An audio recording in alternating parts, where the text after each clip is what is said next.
that graphic pretty much says it all. It's just keep getting hotter and hotter. Yeah, it's from Brian Brettschneider. Brett Schneider, yep. He's So, a meteorologist. He's out of Anchorage now. He used to okay. be up in Fairbanks. He's down in Anchorage. Really cool guy. He and Rick, yeah, I used to work with. Oh, nice. I was on the 4th floor with the oceanographers. He was on the 3rd floor with the NWS, National Weather Service, but Oh, cool. in the IARC building. But Rick is still there. But Brian went. He's got a PhD now. But Brian went to Anchorage anyway. But um, His tweet. he's a funny guy. He Well, really is. you see, he's got the mask on with his icon for Twitter. With his avatar. Yeah, I know. Yeah, his avatar. Yeah. Well, there you go. Yeah. He did a Photoshop of a moose in his backyard, and they photoshopped the mask over the moose's muzzle. And You they go, got see, long even a moose are wearing masks. Of course, it was a joke. Oh my gosh. Well, that's leading to his tweet. It says, meanwhile, the climate pandemic continues unabated. June 2020 was the 529th consecutive month where the average global sea surface temperature was above the 20th century average. So, God, I mean, you look at that graph there, right? And crazy. when you make the video, you'll obviously put that in there. But the folks will see very clearly that you just have a positive slope zooming right up. I mean, it's showing a definite trend, a definite increase, and it's not just over a handful of years. It's overall quite a considerable time span. So we got this increase here, which is definitely a trend.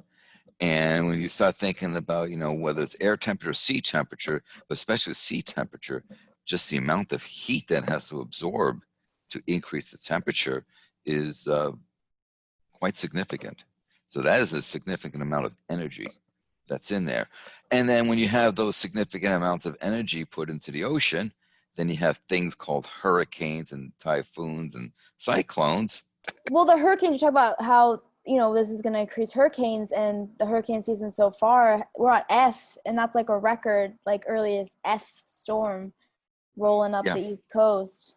Yeah, you're going to have all this heat energy in the water that's going to fuel stronger, more severe storms and bigger storms, and they last longer. Yeah, things that it was like an invest, and then all of a sudden it's like almost hurricane status. Tropical storm Faye now, and then which is like the record earliest F named storm. It's just like, but then the weather people will not say why. So they're still holding back the information of like what's really going on with all these records every year. Are you talking about folks on the Weather Channel? Yeah, and just like the mainstream. Yeah, what the Weather Channel? Well, the mainstream media will never say anything like that because they're funded by the oil companies. But the Weather Channel, they just have a bunch of graph readers there. They don't really have scientists there. So. Okay, yeah, they're not interested in telling you what's.